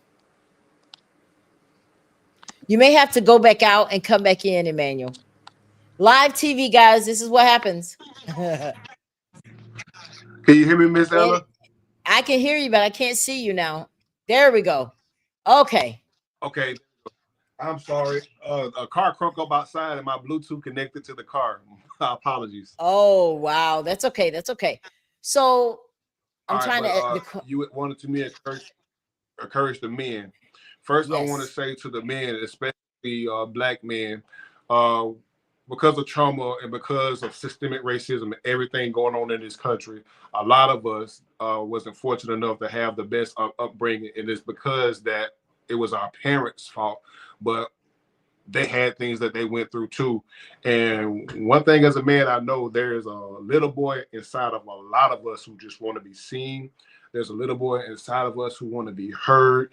And I don't care how grown you are, at the end of the day, there's an inner child in us that still needs that emotional healing. And it's okay to go to therapy to recognize that. We need to, only way we can change our community, Black men, is we change ourselves. Every day there's somebody dying. Every day there's somebody crying. And it's all because if you look into the community where the crime rate is the highest, see how many fathers are in the households. Most of them are in the streets, are in the graves, are in jail. It's not our fault, but we can make that change. I'm encouraging every Black man out there, stop and reflect. God created us to build, not destroy. He called us to be kings, not peasants.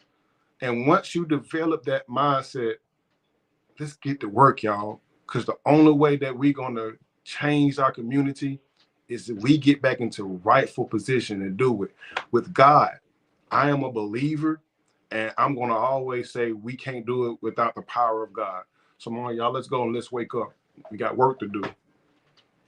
Now, I want you to speak to those young kids who don't have a father in the household, because one of the things that you preference in your conversation there,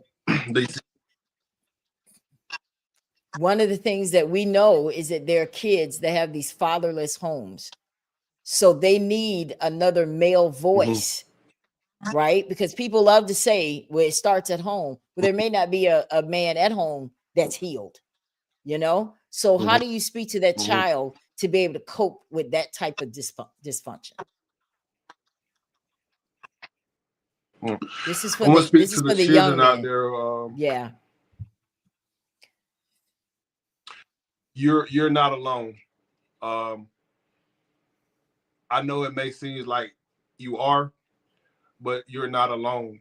There are resources out there, and there are people who don't care.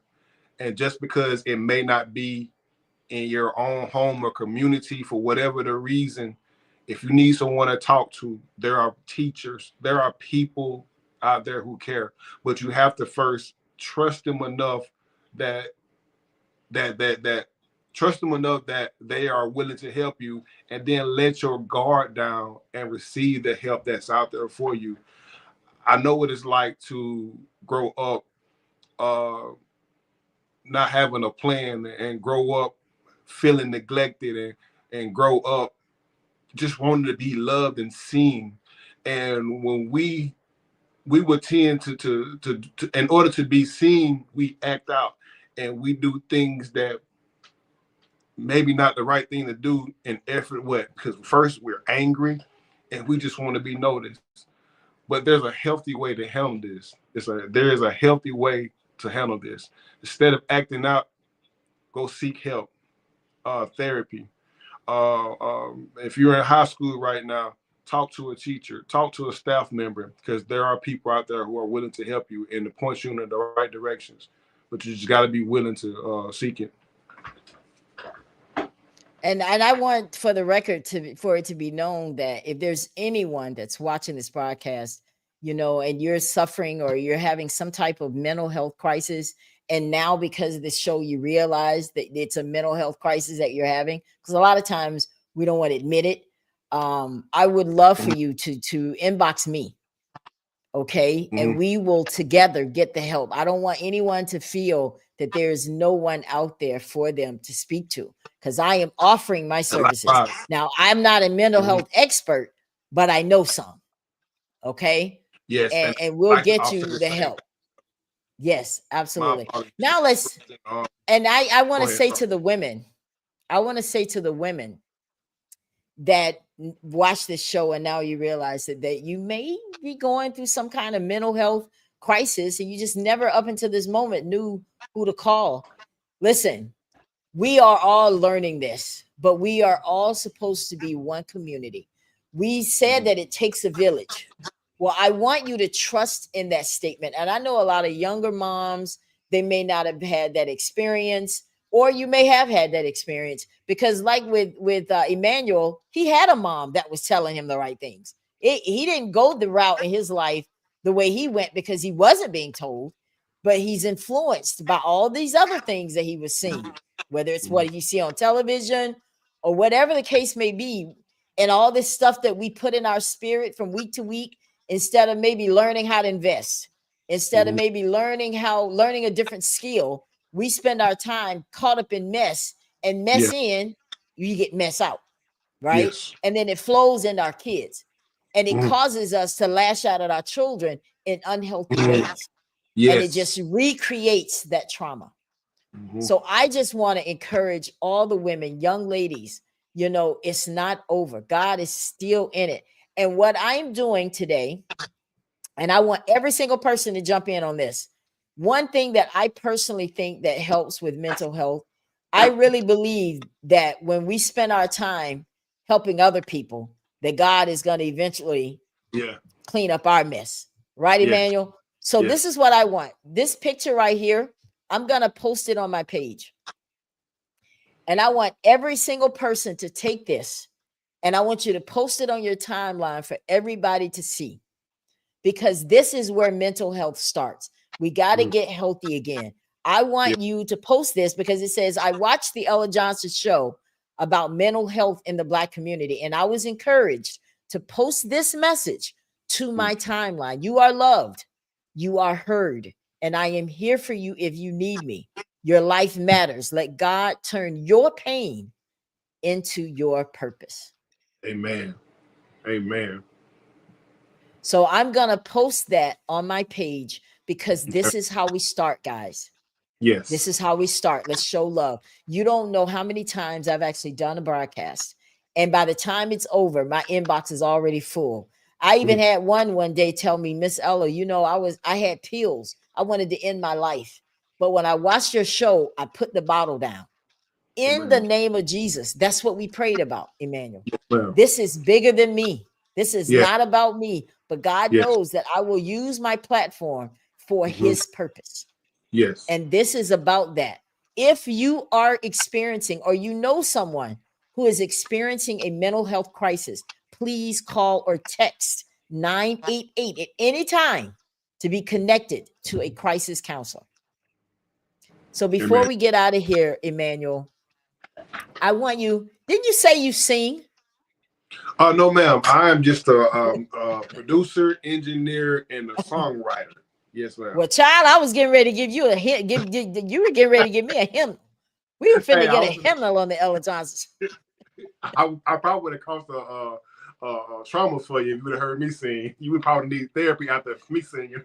What? Now, you know that's not the truth.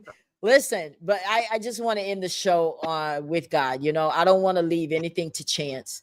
And I want you, Emmanuel, if it's okay, to kind of lead people to God for anyone who has not given their heart and Christ, their heart over to Christ. I want to use this opportunity to let them know what that looks like, because I think that's where it begins. Yes. One of the greatest decisions I made is when I decided to give my life over to Jesus. My life didn't change that day. And like a magic wand, I didn't become better. But what giving my life to Christ on that day began for me, it began to show me who I was. A lot of us are disconnected from God, and we're going through what we're going through because we have an identity crisis. I had an identity crisis. And it's when I seen myself in Jesus that I began to heal, because I began to see myself from who God created me to be, and not what the world said I was, why not the world wanted me to be. So if you find yourself having an identity crisis, if you find yourself crying and you're tired of crying, if you find yourself tired of going through the same thing every day and don't have an answer or don't know a way out of it for it, I would like to ask you, where you at right now? You don't have to wait till Sunday to go down to the altar. Where you are right now, I'm speaking for experience. If you call on his name, he will meet you right where you at. Where you are. If you're in the middle of drinking, he will meet you right where you at. He doesn't judge us as man judges. Matter of fact, that is the place where he wants to meet you, in your brokenness, because it is in your brokenness that God can show up and show you who he is. And once he shows you who he is, I'm telling you, you're going to have a experience that nothing else in this world can feel. You are in that void that you're trying to fill. Only Jesus can fill that void. I'm saying this from experience, y'all.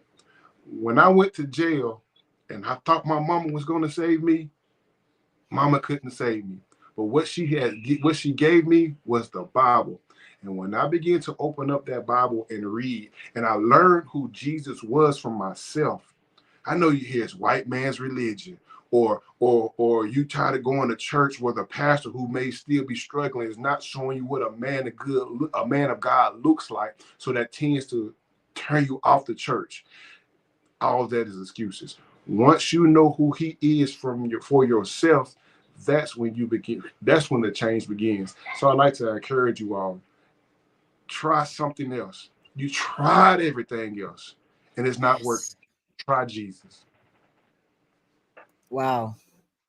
I'm ready to turn around. I'm ready to pass the collection plate. And there was the word. Man, let's pick up some food and give it back because these people struggling with SNAP. What?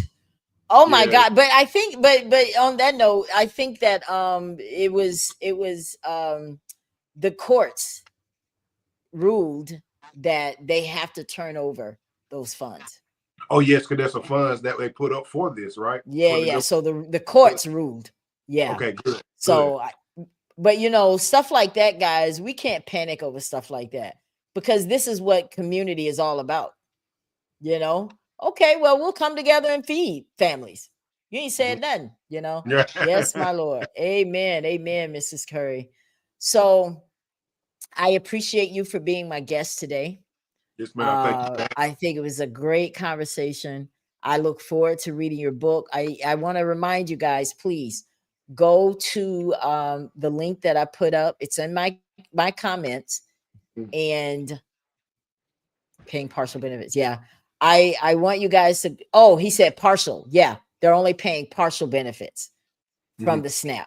Yeah, that is true. That is right, Kim. That's exactly what they said.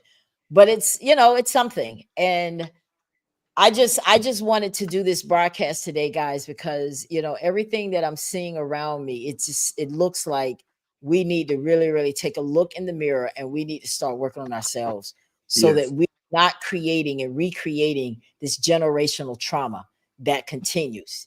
And we need to stop it right here. And if you are in a situation where you can do that, let's do that. Now, Emmanuel, before I go, you and I talked about going to Monroeville and doing something, right? Because I was telling you about where the name of our group is 50. I can't remember what it is right now. Lord bless America. But anyway, we created a group. It's myself, Stephanie Richardson, Yolanda Knight, and Leanne Prier.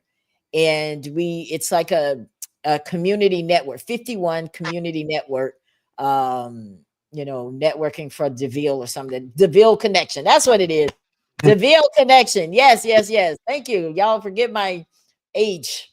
Forgive me. But we wanted to go to Monroeville Thanksgiving weekend and we petitioned city council, but they didn't open it on the floor to even decide on it. That's all right. I'm not bitter about that because there are other ways, because we were actually trying to have this at the square where it would be like a stop the violence type thing. And we were going to have all these vendors. I already had contacted a lot of people that had agreed to be there. We were going to bring out some trail ride people. Jackie Odom's son, Antonio, my nephew, he was going to come from California and be a part of this so we can get the young people there. But they didn't open it up and they didn't care to address it at their meetings. No worries. We're still going to do it, but we're going to try to change the date and location because we were trying to have it at the square because that's a good location. Everyone has to go through there. So that's what we were trying to do.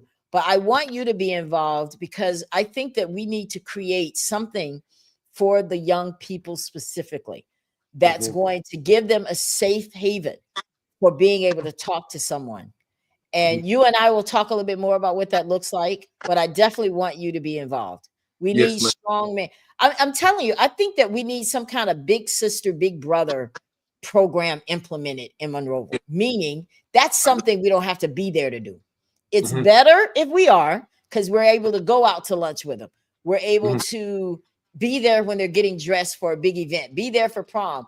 But I think that we need to find a way to adopt some of these kids. And if it's nothing more than, hey, call me up, I'm your big brother, you know, for the ones that don't have big brothers or big sisters, or the ones that are re-traumatized the third time generation type stuff. So I think that there's something we can do, even though we're not in Monroeville. And you and I will talk about that, and then we'll tell you guys what it is. But we need as many people to get involved as possible.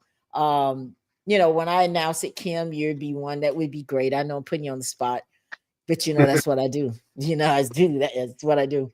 Because I think you're good. I think that people that have left, that have gone on to do great things, that's who these kids want to hear from. You know, like you, Emmanuel, you went to prison. This is a young man that I'm interviewing today, guys, who went to prison. He was behind bars. And so he's telling you he's giving you real talk, real conversation about what he went through. And he's trying to say, you don't want that. You right? don't want that. No. That ain't what you want, baby. That ain't what you want. Right. Right. Really not. All right. Well, anything last you want to say before we get out of here? I think I've kept you long. No. All right. I just want to say I thank you, Miss Ella Johnson, for allowing me to be on your platform. I pray God continue to bless it and take it to levels that you couldn't even imagine. Yes. And I pray to touch someone. So thank you so much. No problem. To God be the glory. I receive that in the name of Jesus.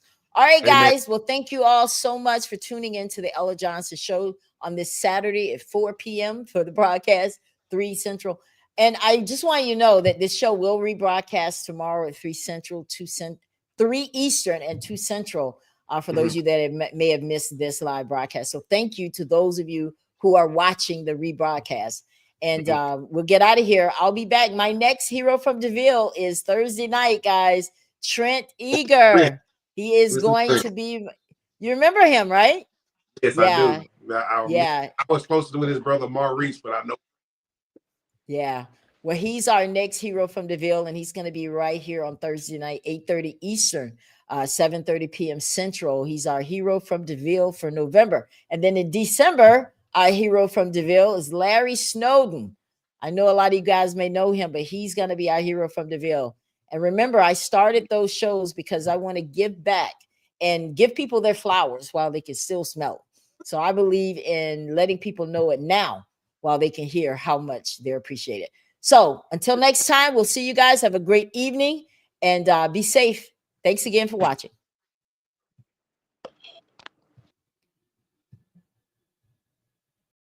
Thank you so much for tuning in to the Ella Johnson Show. We'll see you next time. We are supporters of the Ella Johnson Show. We live in South Korea. We have been watching Ella Johnson Show for like a year now. And we love her show. Her show is very inspirational, motivational, and educational.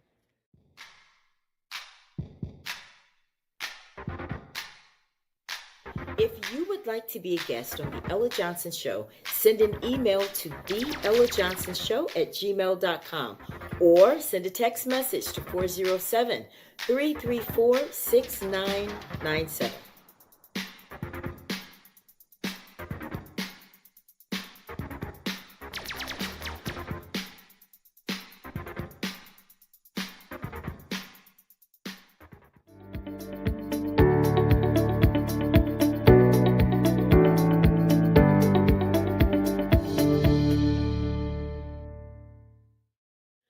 We love Ella Johnson Show.